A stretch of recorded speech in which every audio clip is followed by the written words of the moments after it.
बिस्मिल्लाहिर्रहमानिर्रहीम।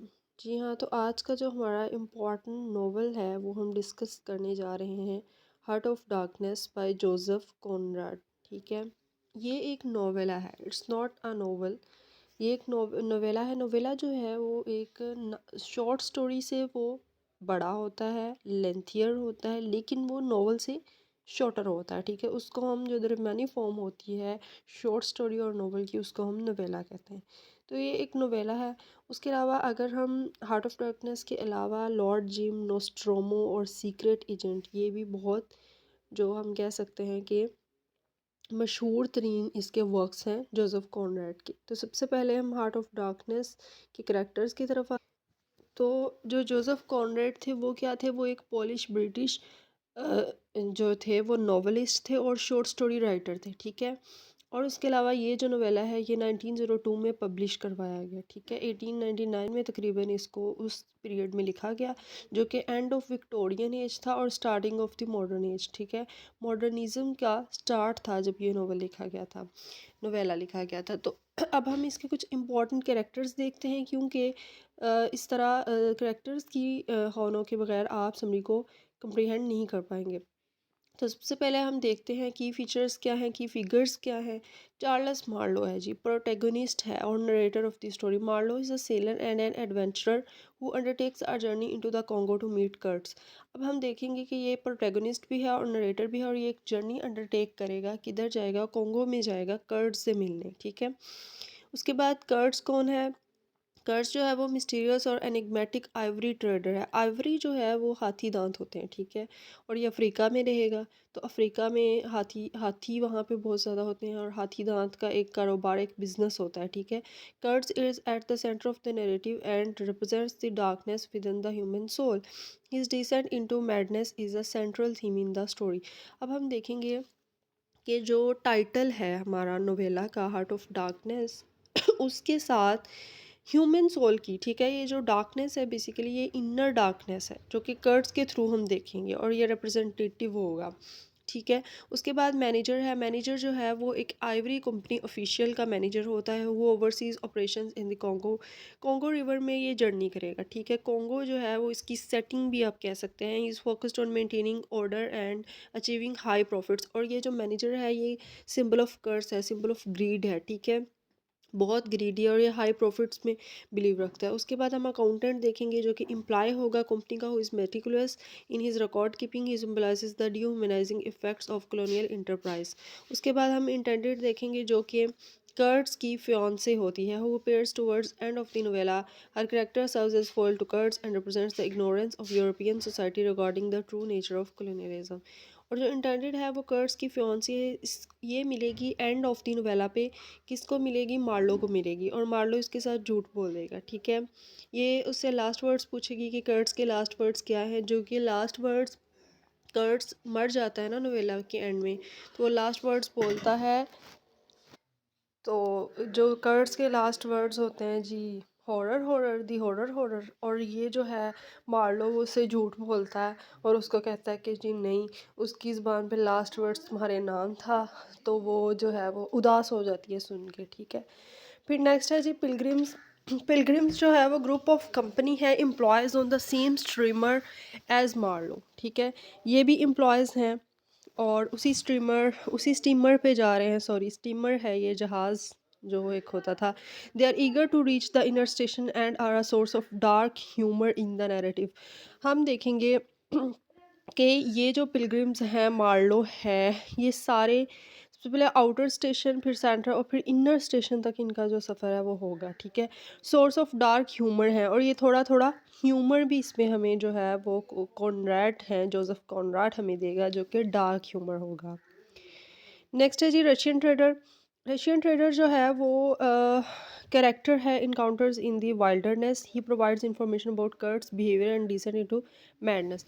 और ये जब इनर स्टेशन पे जाते हैं तो वहाँ पे रशियन ट्रेडर आता है और वो आके सारा कुछ बताता है कि कर्ट्स का बिहेवियर ऐसा है, वो बहुत बहादुर है और वो ऐसे ऐसे उसकी जो हालत है वो ख़राब हो गई है। ठीक है, ख़राब उसकी तबीयत है और वो डिसेंट इनटू मैडनेस में है, ठीक है। ये इसके बारे में सारी इन्फॉर्मेशन देता है। नेक्स्ट है जी हार्ली क्विन। हार्ली क्विन जो है वो रशियन सेलर होता है, वो रशियन ट्रेडर है, ये रशियन सेलर है who idolizes Kurtz. He plays a significant role in Marlow's understanding of Kurtz activities and mindset. अब बेसिकली जो मार्लो है उसको कर्ड्स की इन्फॉर्मेशन ही ऐसे बातों बातों में मिलती है, तो हार्ली क्विन भी एक उसमें इम्पॉर्टेंट कैरेक्टर है, जो कि बहुत अच्छा समझता है कर्ड्स को और ये इसकी हर वक्त तारीफ करता रहता है। उसके बाद जो है वो अफ्रीकन नेटिव्स हैं, जो कि indigenous people of the Congo who are subjected to exploitation and brutality by the European colonizers. Their portrayal raises questions about the impact of imperialism. ये जो है वो नोवेल की इम्पॉर्टेंट थीम भी है, ठीक है। कॉलोनियलिज्म के इम्पैक्ट्स, imperialism के इम्पैक्ट्स, और यहाँ पे जो अफ्रीकन नेटिव्स हैं जब मार्लो उनको देखता है तो उनकी बहुत बुरी हालत होती है, ठीक है। वो एक्सप्लॉइट हुए जा रहे हैं by the brutality of European colonizers, ठीक है। और इन पे जुल्म ऑपरेशन भी हो रहा होता है। उसके अलावा हम आगे थीम्स की बात करते हैं तो हार्ट ऑफ डार्कनेस थीम्स जो हैं उसमें इंपीरियलिज्म है, ठीक है। Darkness within human nature है। Darkness within human nature जैसे पहले भी हम डिस्कस कर चुके हैं कि वो हार्ट ऑफ डार्कनेस यानी टाइटल के साथ लिंक्ड है।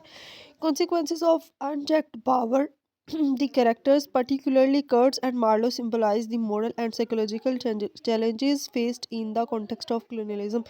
अब हम मार्लो और कर्ट्स के कैरेक्टर्स के थ्रू जो राइटर है उसने हमारे अंदर इम्पोर्टेंट मोरल और साइकोलॉजिकल चैलेंजेस जो है वो दिखाए गए हैं, ठीक है। उसके अलावा इसके इम्पॉर्टेंट वर्क्स की तो हम बात कर ही चुके हैं, अब हम इसकी समरी की तरफ बढ़ते हैं। ये जो है यहाँ से जी हम समरी को डिस्कस करेंगे कि heart of darkness by Joseph Conrad is a novella that follows the journey of Charles Marlow, a sailor and adventurer into the heart of Congo where he encounters the enigmatic ivory trader Kurtz, ठीक है। कर्ट्स जो है वो Ivory trader है, ठीक है। और Marlowe जो है वो जर्नी करेगा, जो कि एक एडवेंचरर होता है, एक सेलर होता है, वो हार्ट ऑफ कॉन्गो में जाएगा यानी इनर स्टेशन पे वो पहुंचेगा। इंट्रोडक्शन में ये होता है कि चार्ल्स मार्लो जो है वो नरेट करता है, वो बेसिकली प्रोटैगनिस्ट है। His experiences about a French warship anchored in the Thames estuary as he describes his fascination with exploring the unknown and mysterious mysteries of Africa. He recounts a journey he undertook into Congo in search of the elusive curse. अब जो Marlow है उसको ये job मिली है अपनी art की वजह से, ठीक है। उसकी एक आर्ट आएगी, उसकी वजह से इसको ये जॉब मिली और ये एक शिप में बैठा है, वहाँ पे ये स्टोरी नरेट कर रहा है कि मेरे साथ ऐसा हुआ, एक दफ़ा मैं कॉन्गो में गया था, वहाँ मेरे साथ ये हालात पेश आए। तो ये अब सारा कुछ बताएगा। फिर आगे जर्नी इनटू कॉन्गो, कहता है मार्लो एक job Belgian ivory trading company में इसको जॉब मिलती है, ठीक है। His voyage up the Congo River is marked by encounters with the harsh realities of colonialism as he witnesses exploitation, brutality, and dehumanizing effects on both the European colonizers and the African natives, ठीक है। तो ये देखेगा कि इसको colonialism की exploitation ये देखेगा, ब्रूटलिटी देखेगा, और इम्पैक्ट्स किन पे आएंगे, अफ्रीकन नेटिव्स पे तो आने ही आने हैं, जबकि यूरोपियन कलोनाइजर्स पे भी बहुत बुरे इफेक्ट होते हैं क्योंकि कर्ट्स भी वाइट मैन होता है और मार्लो भी, तो इनकी साइकी पे भी बहुत इनके मॉरल और साइकोलॉजिकल बैड इम्पैक्ट्स आते हैं। उसके बाद फिर इसका इनकाउंटर विद कर्ट्स, कर्ट्स के साथ इसका सामना हो जाता है। जैसे ही वो डीपर इनटू अफ्रीकन वाइल्डरनेस में जाता है तो इसको उसको और ज़्यादा पता चलता जाता है कर्ट्स के बारे में, ठीक है। तो फिर आइवरी ट्रेडर होता है who has become demigod into the local tribes. तो कर्ट्स जो है वो उसको डिस्क्राइब किया जाता है a man of immense talent and intelligence but has descended into madness. वो बहुत टैलेंटेड होता है, बहुत इंटेलिजेंट होता है, और जो वहाँ के जो नेटिव अफ्रीकन्स हैं वो उसको अपना देवता समझने लगते हैं, मतलब इतनी उसकी वो वैल्यू करते हैं, ठीक है, उसको। और isolation in the heart of jungle, और लेकिन ये मैडनेस में हो जाता है। क्यों मैडनेस? क्योंकि वो सारे वहाँ पे बीस्ट्स टाइप लोग होते हैं, तो जब ये अलहदा हो जाता है तो वे डिसेंडेड इनटू मैडनेस हो जाता है। उसके बाद कर्ट्स की डिमाइस होगी।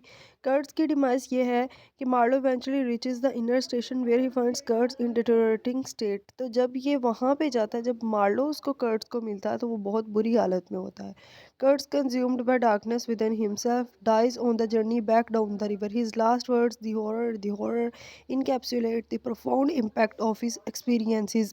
इट्स मीन के जो मार्लो है वो उसको साथ लेके जाना चाहता है। कॉन्गो रिवर से उन्होंने वापस जाना होता है, ठीक है, लेकिन वहाँ के लोग उदास हो जाते हैं। वो जो कर्ट्स भी वापस नहीं जाना चाहता, लेकिन फिर कर्ट्स जो है वो अपनी डार्कनेस के अंदर ही वो मर जाता है, और उसके लास्ट वर्ड्स दी हॉरर हॉरर होते हैं जो कि इनकैप्सुलेट करते हैं कि उसके एक्सपीरियंसेस कितने बैड थे।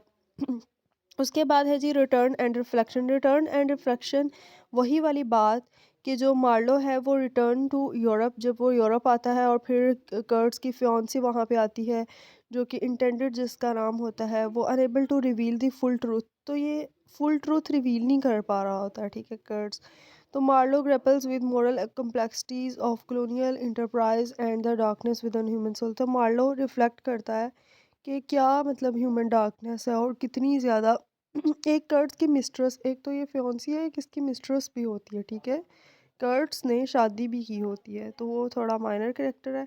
उसके अलावा यही है कि रिफ्लेक्शन, वो फिर सोचता है मार्लो कि ये क्या सिचुएशन है, क्या इम्पैक्ट्स हैं इसके। और थीम्स एक दफ़ा फिर से जैसे कॉन्सिक्वेंसेस ऑफ इम्पीरियलिज्म है, डार्कनेस है, मोरल एम्बिग्विटी है of colonial project. The novella is known for its complex narrative structure and symbolic use of journey into Congo as a metaphor for the journey into the depths of human psyche. Basically जो journey into Congo है ये एक symbolically use किया गया है कि human psyche की depths में जाना। तो ये जो नोवेला है celebrated for its rich prose exploration of, तो इसमें क्या है जी, रिच प्रोज है, एक्सप्लोरेशन ऑफ एग्जिस्टेंशियल थीम है, critique of impact of European colonialism, ठीक है, इन अफ्रीका। तो यूरोप ने कॉलोनीज जब बना रही थी यहाँ पे हमारे इंडिया में भी, उसके अलावा डिफरेंट स्टेट्स में अफ्रीका में भी इन्होंने कॉलोनीज बना रही थी, तो उनके क्या इम्पैक्ट्स थे वो सारा कुछ हमें इस नावल में देखने को मिलेगा, ठीक है। उसके अलावा हमने समरी को डिस्कस कर लिया है, हमने जो है वो करेक्टर्स को डिस्कस कर लिया। अब मैं ये चाहूँगी कि जो इम्पोर्टेंट दो करेक्टर्स हैं उनको भी हम साथ ही कवर कर लें, ठीक है। उसके बाद ये है कि heart of darkness by Joseph Conrad. यहाँ पे कर्ट्स और मार्लो दोनों ही सेंट्रल कैरेक्टर्स हैं जिनके इंटरेक्शंस और एक्सपीरियंसेस जो हैं वो नैरेटिव को आप कह सकते हैं साथ साथ लेके चलता है राइटर।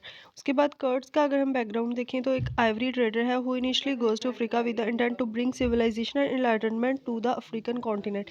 अब बेसिकली कर्ट्स जो है उसको वहाँ पे क्यों जाता है, क्योंकि वो कहा जाता है कि जो अफ्रीकन्स हैं वो इतने सिविलाइज्ड पीपल नहीं होते, ठीक है, जंगलों में रहते हैं, कुछ अफ्रीका के ऐसे हिस्से हैं तो अफ्रीका में रहते हैं, लेकिन इसको क्यों भेजा जाता है कि उसने इनलाइटनमेंट प्रोवाइड करनी है, सिविलाइजेशन प्रोवाइड करनी है, लेकिन इसका प्रलॉन्ग एक्सपोजर जब होता है, वहाँ की जितनी भी हार्श रियलिटीज़ होती हैं और आइसोलेशन होती है इन दी हार्ट ऑफ कॉन्गो, तो फिर ये मैडनेस में चला जाता है, ठीक है, क्योंकि वो हार्श रियलिटीज़ को फेस नहीं कर पा रहा होता। उसके बाद सिम्बोलिज़म अगर हम देखें तो कर्स जो है वो सिंबल ऑफ द करप्शन है and moral decay that can occur in the heart of colonial exploitation. His transformation reflects the dehumanizing impact of unchecked power and the allure of the darkness within human soul। अब unchecked power थी तो darkness human soul के अंदर भी चली गई, उसको क्या कौन सिंबलाइज कर रहा है, उसको सिंबलाइज कर रहा है।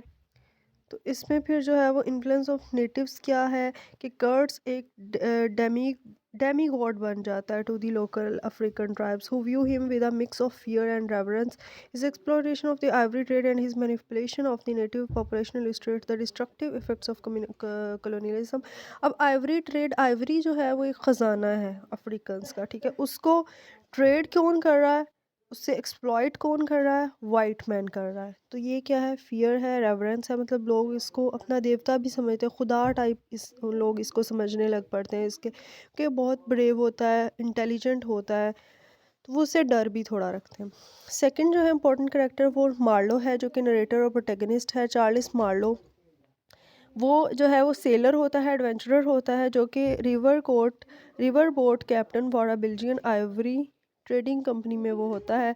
Marlow's journey up to Congo river forms the core of the narrative. अब ऑब्जर्वर ऑफ डार्कनेस, वो सिंबल ऑफ डार्कनेस है, ये ऑब्जर्वर है, ये सिर्फ और सिर्फ कीन ऑब्जर्वर होता है और डार्कनेस दोनों ये देखता है कि वाइल्डरनेस क्या है। His journey to Congo becomes a metaphorical exploration of the depths of the human psyche and moral complexities. उसके बाद मोरली एम्बिगुअस रोल होता है इसका, कि मार्लो जो है वो critical of the atrocities he witnesses he also participates in the colonial enterprise this ambiguities his character reflects the broader theme of blurred line between good and evil in the context of imperialism. अब जो Marlow है वो critical of atrocities होता है, ठीक है, और फिर वो खुद भी उसमें पार्टिसिपेट कर लेता है, तो ये एम्बिगुअस सा इसका रोल होता है, ठीक है, और ये लाइन बहुत ब्लर हो गई है गुड और इवल की। उसके बाद इंटरेक्शंस एंड डायनामिक। इंटरेक्शन किसके साथ होगा? कर्ट्स के साथ होगा। Marlow's journey is in part a quest to understand Kurtz. ये बेसिकली जाता ही कर्ट्स के लिए है। तो relationship between Marlow and Kurtz is complex representing the duality within humanity. Marlow is both repelled and fascinated by Kurtz recognizing the darkness within himself mirrored in Kurtz descent. तो उसको लगता है कि मैं भी इतना ही dark हूँ, ठीक है, जितना कि कर्ट्स है। तो जो कर्ट्स का इन्फ्लुएंस होता है और मार्लो इज़ प्रोफाउंड, वो बहुत डार्क और प्रोफाउंड और बहुत वाइड होता है। तो challenging his perception and forcing him to confront the moral consequences of colonialism। In summary अगर हम कह सकते हैं कि कर्स और मार्लो इंटरकनेक्टेड हैं, symbols in darkness, heart of darkness. Kurtz embodies the consequences of unbridled power and the descent into moral darkness, while Marlowe, as a narrator and participant, grapples with the complexities of colonial endeavor and his own internal conflicts। Marlow के अपने internal conflicts होते हैं। जो कर्ट्स है वो unbridled मतलब बेलगाम जो power होती है, अनकंट्रोल्ड पावर, अनचेक्ड पावर होती है, उसको रिप्रेजेंट करता है। Their dynamic explores the profound impact of African journey on both individuals and the broader commentary on imperialism, ठीक है। तो अफ्रीकन जर्नी क्या है, उनके नेटिव्स पे क्या इन्फ्लुएंस है, और ये सारा कुछ कौन बयान कर देता है? मार्लो, ठीक है। तो होप सो आपको लेक्चर की समझ आई होगी। कुछ भी अगर आप कॉम्प्लेक्स पाते हैं तो please you can ask me without any hesitation. Comment box में आप कमेंट करके पूछ सकते हैं। बाकी आने वाली वीडियोस ताकि आप तक पहुंच सकें, चैनल को सब्सक्राइब भी कर दीजिए। Keep waiting for my next video. अल्लाह हाफिज़।